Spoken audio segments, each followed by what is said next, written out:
Hey y'all, it's Wednesday and it's cold. I wasn't ready for it to go back to being cold, but here we are and the wind's blowing and it's crazy. Today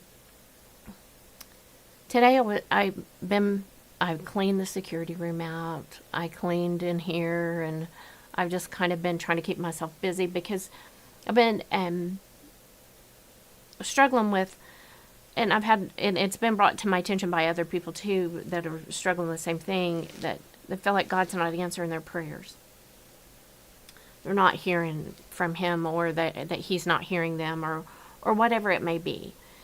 And so this morning, as I busied myself and I was praying in the Spirit and, asking the Lord, what do I do? What do I say? What do I talk about? And He took me to Psalm 13.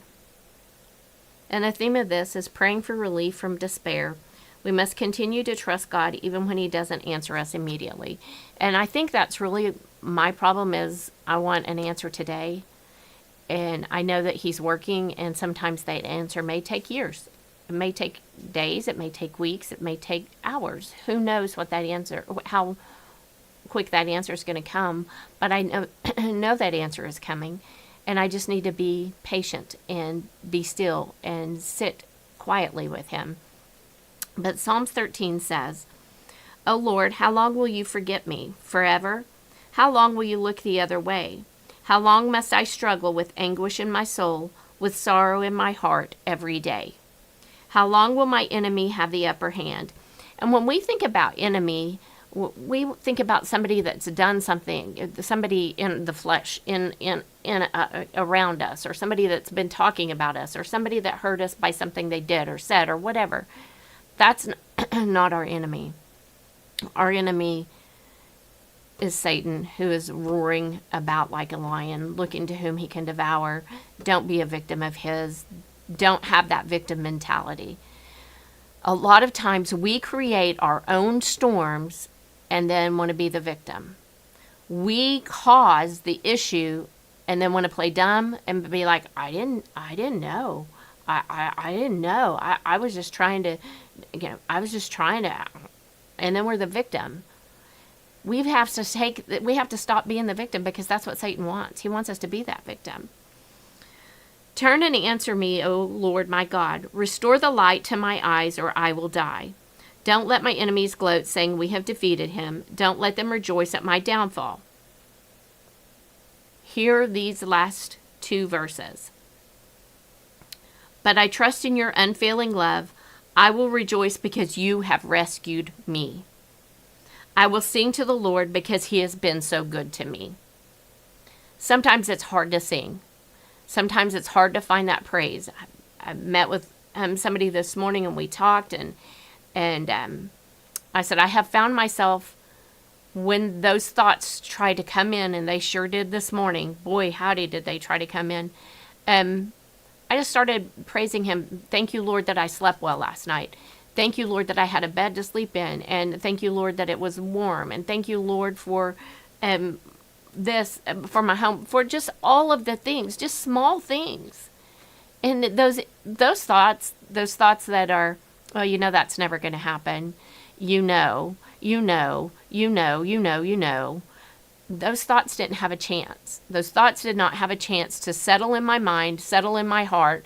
I got them out of there immediately by thanking God for everything that He's doing for me and helping me to focus more on Him and seeing who He is to me. He's my comforter. He's my counselor. He's the light of my life. He is the lover of my soul. He's just good. Even when we're struggling, and even when we don't see what we want to happen,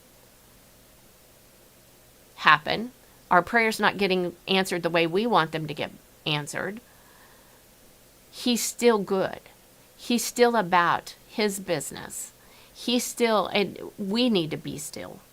We need to be still and just let Him work on us. We need to be still and know that He loves us. He sees our hearts. He knows our hearts are turned towards Him. I've often said, I feel like David a lot of times. I'm just a woman after God's own heart. That's all I'm doing. I'm chasing his heart. Do I let my emotions get in the way a lot of times? Yes. Do I let my overthinking get in the way a lot of times? Most of the time? Absolutely, positively, yes. I do. But that's when he brings me back. And that's when he gently touches me and said, I'm here. I've never left you. I've never forsaken you. I love you. I went out and sat on my deck Sunday night late. I couldn't go to sleep. So I went out. I have a chair out there, and I sat out there, and I cried out to the Lord. And in that stillness, he spoke to my heart. And he said, I love you. I'm working. Just give me the opportunity to get everything taken care of. He loves us. He's working. We need to be still and get out of the way. And that's what I'm trying to do each and every day, is just look for the good, the gratitude that I have, the fact that I live in a country where I can come on and talk about my Jesus and not be afraid that somebody's going to storm in that door and chop my head off. That I live in a country that I have freedoms that nobody else has. Other countries don't have the freedoms that we have, and our freedoms are getting less. And I'm not saying that our government's not trying to take more away from us, but I still have freedom. And I still have a God who's walking through each and every valley with me, just as he's walking through each and every valley with you. Sometimes we don't see the light. We don't, because we get so caught up in the hard, and the hurt, and the anguish. And our mind lies to us, because that's the only place Satan can get in, is into our thoughts.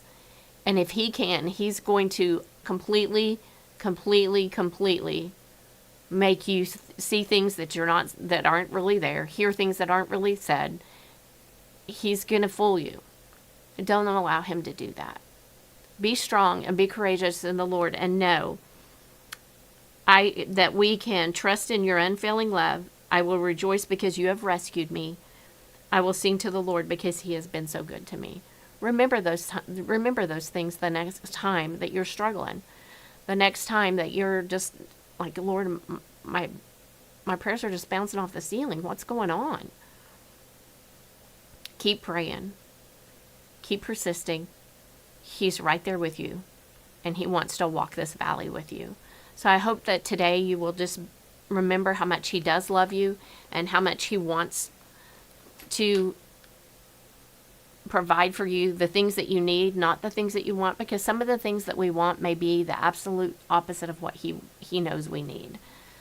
So allow him to fulfill you in that way. Tonight we have youth. If your child needs a ride on the bus, please text the church phone, 918-399-5956, and we will get them picked up. We'll get them on the route. And the K through 6 come in or K through 5 come in at 6, and 6 through 12 come in at 7. So again, if your child needs a ride, let us know. Thank you to all that come and help and support the Wednesday night craziness, madhouse. It can be crazy. I want to thank our sponsors, Dawn and Sheila Ferris, Kim Morris, Gordon and Dee Kennard, Stacy Reese at My Travel Misha, Genesis Home Health, Parco Tax, the Watkins family, and Travis and Maddie Holloway. Thank you all so much for supporting this ministry and our social media. I can't thank you enough. We're going to have to do some upgrades. I hope you'll be patient with us through that. I had to, in fact, manipulate the system a little bit today because it didn't want to work for me. So that's why I was a little bit later getting on, but I got it to work, and I'm thankful for that. I just sat here and said, God, I'm going to trust that you can help me get this going. And he did. And I'm thankful for that. So you guys have a great day. Stay warm, and I will see you back here tomorrow. Bye.